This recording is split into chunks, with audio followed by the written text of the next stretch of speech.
하나님의 말씀 사도행전 1장 6절부터 11절까지 같이 읽겠습니다. 시작.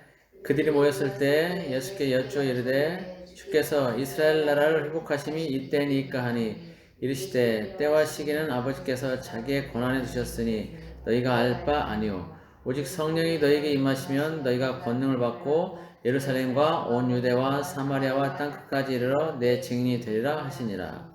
이 말씀을 마치시고 그들이 보는데 올려져 가시니 구름이 그를 가려 보이지 않게 하더라. 올라가실 때 제자들이 자세히 하늘을 쳐다보고 있는데 흰 옷 입은 두 사람이 그들 곁에 서서 이르되 갈릴리 사람들아 어찌하여 서서 하늘을 쳐다보느냐. 너희 가운데서 하늘로 올려지시니 예수는 하늘로 가심을 본 그대로 오시리라 하였느니라. 아멘. 네, 오늘 말씀은 하늘로 가심을 본 그대로, 하늘로 가심을 본 그대로라는 제목으로 보겠습니다. 네, 오늘 본문에서 제자들은 자신들에게 성령께서 임하시는 때가 이스라엘 나라가 회복되는 때냐고 묻습니다.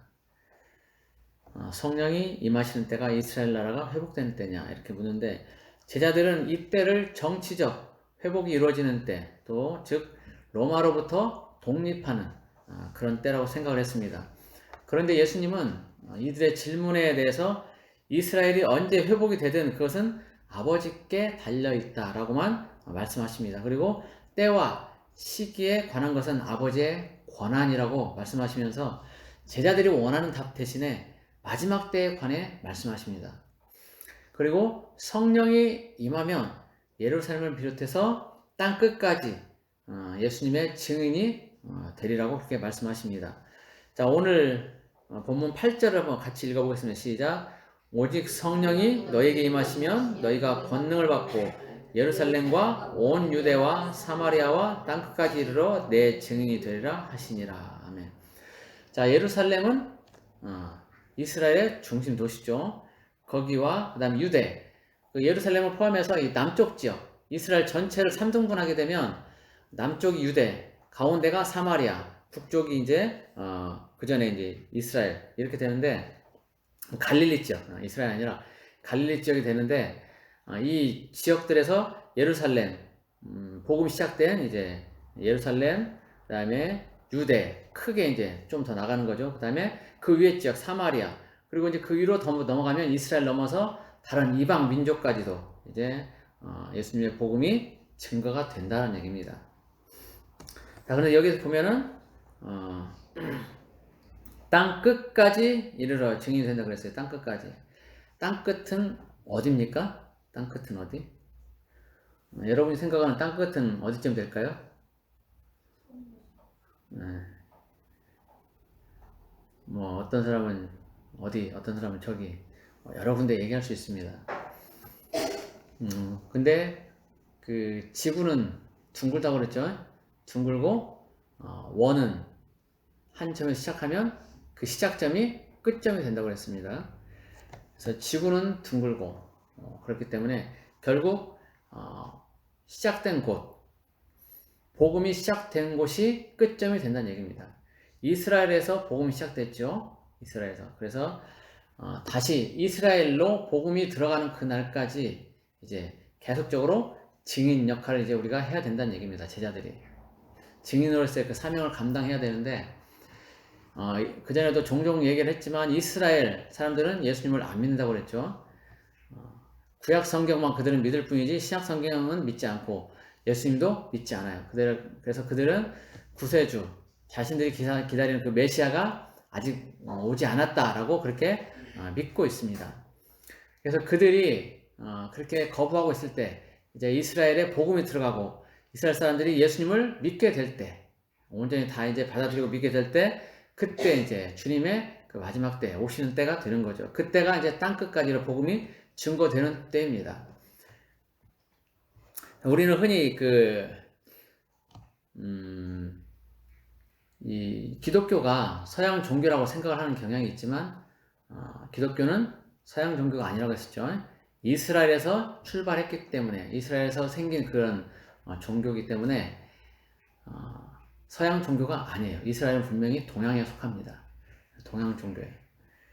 근데 그것이 이제 서양으로 옮겨가면서 더 급속하게 발전했고 더 많이 퍼졌고 그래서 사람들은 흔히 기독교를 서양 종교라고 생각하지만 기독교는 분명하게 동양 종교입니다. 그리고 그 기독교가 지금 예수 그리스도의 복음이 이스라엘에 급격하게 들어가고 있어요. 급격하게. 엄청나게 많은 사람들이 알리야를 통해서 이스라엘로 돌아오고 있고 각 지역, 세계 각처에 있는 모든 사람들이 다 예루살렘으로, 이스라엘로 다 돌아오고 있어요. 지금 계속해서. 그리고 이스라엘 돌아온 사람들, 그리고 이스라엘에 있는 모든 사람들이 이제 점점점 예수 그리스도를 자신들이 기다리는 그 메시아로 인정하고 받아들이는 그런 사람들이 엄청나게 지금 많아지고 있습니다. 그래서 이스라엘 내 교회도 세워지고 있고, 복음도 활발하게 전해지고 있습니다. 이제 땅 끝까지 복음이 이제 다 이르렀다는 겁니다. 땅 끝까지. 땅 끝이 뭐 저 아프리카 그런 지역이 아니라 이스라엘이라는 거죠. 이스라엘. 그래서 예수 그리스도의 복음이 시작된 나라이지만 정작 예수 그리스도를 거부한 나라, 그 나라에 복음이 들어가면 이제 땅 끝까지 된 겁니다. 그런데 이스라엘에 이제 복음이 계속 활발하게 들어가고 있고 아주 급격하게 확산되고 있습니다. 그래서 이제는 이 마지막 때 땅 끝까지 복음이 다 증거되는 때가 이제 얼마 안 남았다. 거의 다 왔다라고 이제 보시면 됩니다. 자, 그런데 사도행전 1장 8절 말씀은 단순히 목적 없이 복음을 전하라고 하시는 것이 아닙니다. 복음을 전하는 것은 마지막 때 예수님의 재림의 때와 연관이 있습니다. 왜냐하면 예수님께서 온 세상에 복음이 전파되어야 그때야 끝이 오리라고 말씀하셨기 때문입니다. 마태복음 24장 14절을 보면 이렇게 말씀합니다. 이 천국 복음이 모든 민족에게 증언되기 위하여 온 세상에 전파되리니 그제야 끝이 오리라. 마태복음 24장 14절. 천국 복음이 예수 그리스도에 관한 그 복음이 모든 민족에게 증언되기 위하여 온 세상에 전파되리니. 그러니까 예루살렘, 이스라엘뿐 아니라 모든 나라, 이방 모든 나라에 복음이 전파되어야 끝이 온다는 거예요. 그런데 복음이 돌고 돌아서 이제 다 돌고 모든 민족에게 다 복음이 들어갔습니다. 그리고 이제 마지막 끝은 이스라엘까지 지금 들어가고 있는 겁니다. 복음이 안 들어간 나라가 없어요. 공식적으로. 지금 이제 정확한 연도는 기억이 안 나는데 2023년인가? 아무튼 그때까지 해서 모든 나라에 복음이 다 들어가는 걸로 그렇게 되어 있습니다. 공식적으로. 그래서 복음이 안 들어간 나라가 이제 거의 없습니다. 이제 없어요. 그렇기 때문에 이 말씀이 이제 실현이 되는 거예요. 모든 민족에게 복음이 이제 증거됐기 때문에 이제는 끝이 오는 겁니다. 예수님 오실 때가 이제 가까웠다는 얘기죠. 이것은 그냥 하는 얘기가 아니라 주님이 하신 그 말씀을 근거로 해서 하는 얘기입니다. 예수님의 이 말씀은 사도행전 1장 8절에 대한 그런 답이 되는 거예요. 1장 8절에 대한 답. 성령이 임하시면 제자들이 복음을 전하게 되는데 그 복음이 땅끝 곧 온 세상에 전파되면 이 세상이 끝나는 때가 오고 그리고 온 세상에 대한 심판이 있게 되는 겁니다. 그러니까 왜 증인이 되느냐? 이것은 복음을 전하기 위해서다라는 얘기입니다. 마태복음 24장 14절에서는 천국 복음이 모든 민족에게 증언되기 위하여 온 세상에 전파되어야 된다 이렇게 얘기를 하는데 사도행전 1장 8절에서는 모든 그러니까 온 유대와 사마리아와 땅끝까지 이르러서 내 증인이 되라고 그렇게 말씀하셨어요. 왜 증인이 되느냐? 복음을 전하기 위해서다. 마태복음 24장 14절에 대한 이 말씀이 사도행전 1장 8절에 대한 그 답이 된다는 거죠. 근데 이 말씀들을 쭉 보면 말씀을 통해서 우리는 주님의 때가 주님 다시 오시는 때가 얼마 남지 않았다는 것을 분명히 알 수 있는데 그거는 말씀뿐 아니라 우리가 돌아가는 이 땅에 대한 그런 상황들을 봐도 우리가 짐작할 수 있어요. 이 세상은 영원하지 않습니다. 과학자들도 지구의 나이가 이제 거의 수명이 다 됐다라고 얘기를 하고 있고 그리고 돌아가는 환경들을 보면은 정말 이 지구가 이제 곧 끝날 날이 얼마 안 남았다는 것들을 알 수 있게 됩니다. 그리고 성경 말씀을 통해서 보면은 이 세상이 끝나고 새로운 세상이 이제 오게 될 겁니다.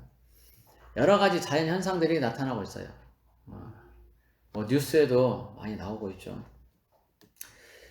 그전에도 제가 얘기를 했었지만 1980년대, 80년도 이후로 급격하게 지진이 늘어나고 있다고 얘기를 했었습니다. 그리고 그 지진으로 인해서 진도 뭐 9가 넘는 그런 지진도 있었고, 보통 진도 5가 넘어가면 심각한 피해들이 있게 됩니다. 그런데 그런 지진들이 상당히 많이 증가를 했어요. 그리고 그 지진으로 인해서 최소 몇만 명, 그리고 몇십만 명이 죽는 그런 일들도 있었습니다. 그리고 이 해저에서 지진이 일어나게 되면 해일도 이제 일어나게 되는데, 엄청난 그 쓰나미, 몇 년 전에 일본에 굉장히 큰 쓰나미가 있었죠. 그리고 다른 나라에도 있었고, 그래서 그런 자연재해들이 있게 됩니다. 또 화산 폭발이 아주 활발하게 일어나고 있죠. 지금 뉴스에 자주 안 나와서 그렇지 여러 나라에서 지금 화산 폭발이 계속적으로 일어나고 있어요. 그래서 어떤 나라 같은 경우는 아예 조그만 섬이 하나 생길 정도로 화산 폭발로 인해서 그 분출물들이 이제 굳어지면서 섬이 하나 생길 정도로 그렇게 화산 폭발이 심하게 일어나고 있습니다. 그리고 그 산불 화재도 만만치 않게 일어나고 있죠. 산불 화재. 호주에서 전에 작년인가 재작년인가 산불 화재 났을 때 6개월 동안 불이 안 꺼졌었죠. 6개월. 그 정도? 몇 달 동안 아무튼 불이 안 꺼지고 계속 화재가 진행됐던 그런 것도 있었어요. 그리고 그 호주뿐 아니라 여러 나라에서 계속적으로 산불 화재들이 큰 대형 산불 화재들이 많이 일어나고 있습니다. 이제 가뭄 때문에 그렇죠. 가뭄 때문에. 근데 이 가뭄이 굉장히 심각한 게 지금 큰 강들이 이렇게 말라가지고 바닥이 다 드러납니다. 그리고 바닥이 쩍쩍 갈라져요. 그런 상황이 됐어요. 어떤 나라는 그렇게 가뭄이 아주 극심한 그런 나라들이 있는가 하면 바닥이 이제 다 드러나다 보니까 그 전에 없던 유물들, 고대 유물들이 이제 드러나기도 하고 그렇습니다. 그 정도로 아주 심각한 가뭄이 있어요. 그래서 어떤 나라는 이제 그 온도 섭씨 50도까지 올라가는 그런 나라도 있고, 그럼 보통 40도 이상 올라가는 나라도 있고. 그래서 그로 인해서 그 폭염으로 인해서 죽는 사람들도 상당히 많이 생기고 있습니다. 반면에 이제 가뭄이 있는 나라가 있으면 폭염 말고 이제 비가 엄청 와서 홍수로 고생하는 나라들도 있습니다. 많아요. 심지어는 사막에 홍수가 나는 경우도 생기고 있어요. 사막은 물이 없어서 가물기 때문에 사막인데 그 지역에 홍수가 일어나고 있어요. 엄청난 그런 일들이 지금 일어나고 있는 거예요. 우리나라에도 이제 여름 되면은 태풍 오잖아요. 태풍. 다른 나라도 뭐 허리케인이나 사이클론 이런 것들이 있지만 그런 식으로 큰 어떤 바람들, 비를 머금고 오는 그런 바람들이 있고, 그 태풍, 우리 같은 경우 태풍, 그런 것들이 오면 이제 초토화가 되는 거예요. 지나간 그 지역은. 그래서 수많은 피해들을 이제 낳기도 하는데, 성경에도 이런 자연재해가 있을 것을 이제 복음서에서 예언을 하고 있어요. 주님이 말씀하신 것들이 있습니다. 그래서 이런 그 자연재해들을 통해서 또 보면 이 하나님의 때가 얼마 남지 않았다는 걸 볼 수가 있어요. 지구가 응답을 하고 있어요. 이제 때가 얼마 안 남았다. 지금 북극에서 빙하들 많이 녹아내리고 있죠. 엄청나게. 아주 빠른 속도로 녹아내리고 있어요. 그래서 해수면이 점점 올라가고 있습니다. 우리 왜 북극에 남극에 이런 빙하 얼음들이 있나, 얼음이 있을까, 이제 그 생각을 그전에 해본 적이 있어요. 이 노아의 때 홍수가 있었잖아요. 홍수가 있었는데 그 홍수는 모든 산들을 다 덮을 정도가 됐단 말이죠. 그 물들이 다 어디로 갔을까? 양쪽 극지방으로 해서 다 하나님이 얼게 만든 거예요. 그래서 그 물들을 다 보낸 겁니다. 이제 근데 그 얼었던 얼음들이 이제 녹기 시작하면서 점점점 해수면이 높아지는 거예요. 그리고 그로 인해서 모든 기상들이 이제 기후들이 다 변해요. 그러면서 엄청나게 많은 자연재해들이 발생을 하고 있습니다. 이제 하나님의 심판의 때가 가까이 왔다는 것들을 얘기하고 있죠. 자, 아까 얘기했지만 복음이 이제 시작된 이스라엘에 다시 이제 복음이 급격하게 들어가고 있고 또 이것을 통해서 이 세상의 끝이 얼마 안 남았음을 알 수 있다고 그랬죠. 근데 그것이 이제 자연재해를 통해서도 우리가 알 수 있다고 얘기를 했습니다. 그런데 이 세상이 끝나는 때는 예수님의 재림과 관련이 있다고 했었고 또 예수님이 다시 오셔서 세상을 심판하신다라고 얘기를 했습니다. 근데 이 예수님의 재림은 아무도 모르게 이루어지지 않습니다. 아무도 모르게 진행되는 것이 아니라 모두가 다 알 수 있게 그렇게 진행이 됩니다. 그러니까 아무도 모르게 몰래 그렇게 주님이 오시지 않는다는 얘기입니다. 자, 오늘 본문 9절부터 11절까지를 같이 보겠습니다. 이 말씀을 마치시고 그들이 보는데 올려져 가시니 구름이 그를 가리어 보이지 않게 하더라. 올라가실 때 제자들이 자세히 하늘을 쳐다보고 있는데 흰 옷 입은 두 사람이 그들 곁에 서서 이르되 갈릴리 사람들아 어찌하여 서서 하늘을 쳐다보느냐 너희 가운데서 하늘로 올려주신 이 예수는 하늘로 가심을 본 그대로 오시리라 하였느니라. 아멘. 예수님은 부활 후에 승천하실 때도 모든 사람들이 보는 가운데서 구름 위 하늘로 올리워 가셨습니다. 그리고 다시 오실 때도 모두가 볼 수 있게 구름을 타고 오신다라고 말씀하고 있습니다. 자, 우리가 잘 아는 데살로니가전서 4장 16절 말씀을 제가 16절 17절 말씀을 읽어드리겠습니다. 주께서 호령과 천사장의 소리와 하나님의 나팔 소리로 친히 하늘로부터 강림하시리니 그리스도 안에서 죽은 자들이 먼저 일어나고 그 후에 우리 살아남은 자도 그들과 함께 구름 속으로 끌어올려 공중에서 주를 영접하게 하시리니 그리하여 우리가 항상 주와 함께 있으리라. 그러므로 이 여러 말로 위로하라. 자, 주님 오실 때는 그냥 몰래 오시지 않는다는 거예요. 호령, 큰 소리가 난다는 거예요. 호령 소리가 나고 천사장의 소리가 있고 하나님의 나팔 소리 있다는 거예요. 그리고 그로 인해서 죽은 자들 먼저 일어나고 그 다음에 살아남은 자들이 또 변화되고 이렇다는 겁니다. 그리고 우리 모두가 이제 구름 속으로 끌어올려진다는 거예요. 끌어올려져요. 구름 속으로. 그래서 공중에서 우리가 주님을 만나게 된다는 얘기입니다. 아무도 모르게 오신 게 아니라 모든 사람들이 다 알 수 있는 신호로 오신다는 거예요. 모든 사람들이. 전 세계에 있는 모든 사람들이 다 알 수 있는 그런 신호를 주시고 오신다는 겁니다.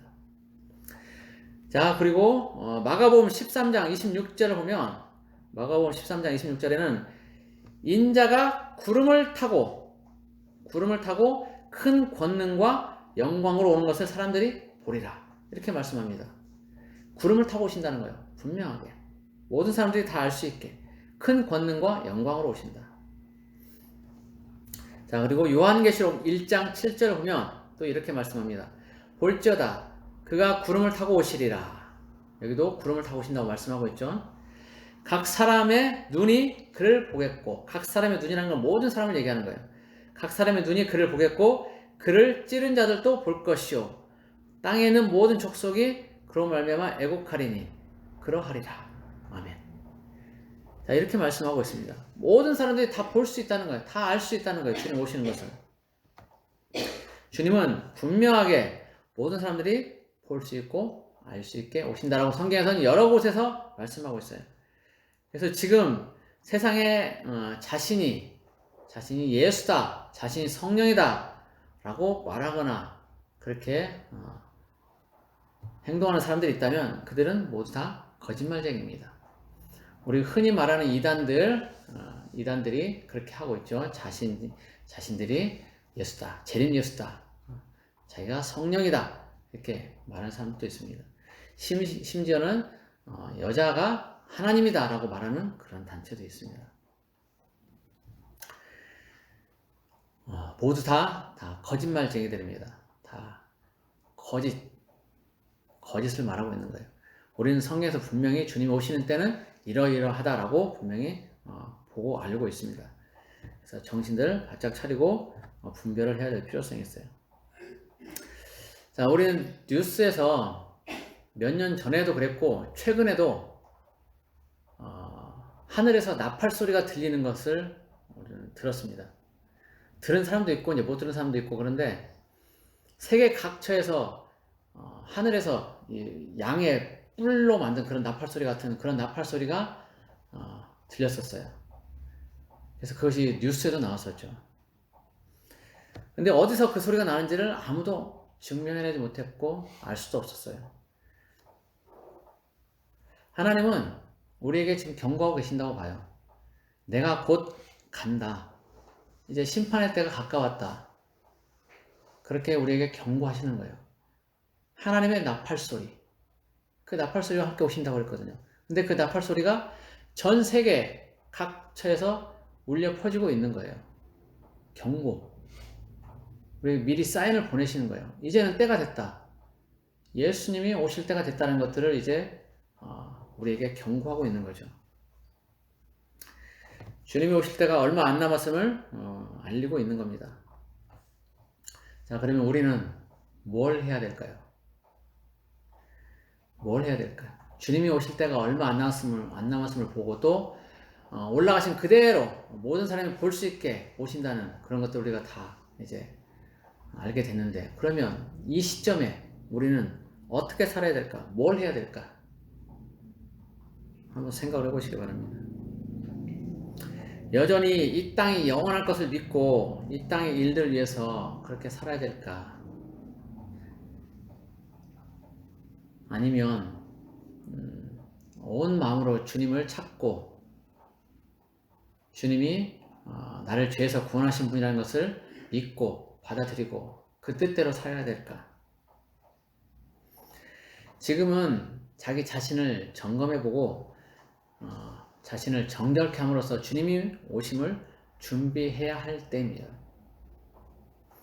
예수님을 믿지 않는 사람은 믿음을 가지도록 해야 되고 또 믿는 자는 자신의 믿음을 잘 지켜내야 합니다.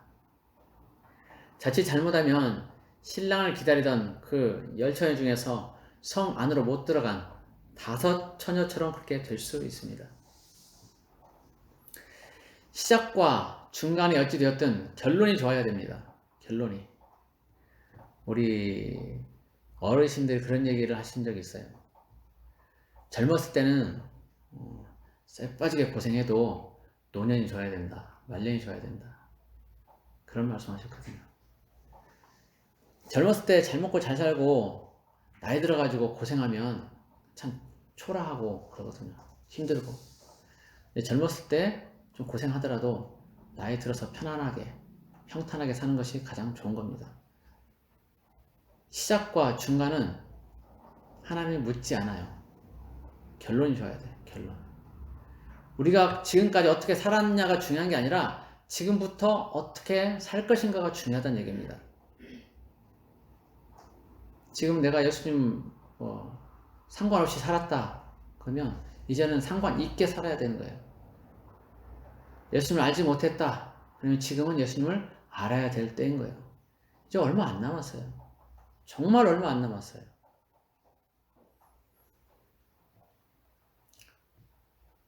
모든 것들이 이제 그 시간표, 주님이 다시 오시는 그 시간표를 향해서 가고 있어요. 지금은 예전에 12시 5분 전, 10분 전 그랬는데 지금은 12시 1초 전 그래요. 우리가 아니라 세상적인 그런 사람들도, 세상에 있는 사람들도 그렇게 얘기를 합니다. 마지막 때가 됐다는 거예요. 주님 오실 때가. 우리는 지금 이제 정신 차리고 살아야 될 때예요.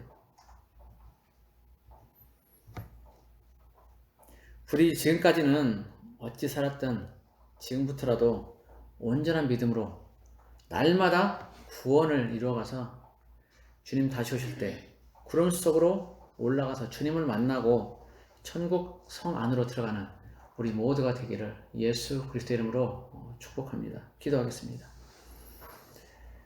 고마우신 하나님 아버지 감사합니다. 주님은 승천하실 때 모든 사람들이 볼 수 있게 그렇게 올라가셨습니다. 그리고 다시 오실 때도 올라가심을 본 그대로 모두가 볼 수 있게 구름을 타고 큰 나팔 소리와 함께 오신다고 하셨습니다. 하나님, 말씀을 통해서도 또 세상 돌아가는 모든 상황들을 통해서도 자연재해를 통해서도 우리가 모든 것들을 종합해 볼 때 주님이 오실 때가 얼마 안 남았음을 우리는 얼마든지 깨닫고 알 수 있습니다. 어리석은 자가 되지 않게 해주십시오. 어리석어서 주님 오실 때가 가까웠는데 지금처럼 세상 것들을 즐기며 세상에 마음을 두고 사는 그런 우리가 되지 않도록 도와주십시오. 하나님의 지혜를 우리에게 부어주시고 하나님의 마음, 하나님의 그 뜻을 우리가 알 수 있게 도와주시기를 원합니다.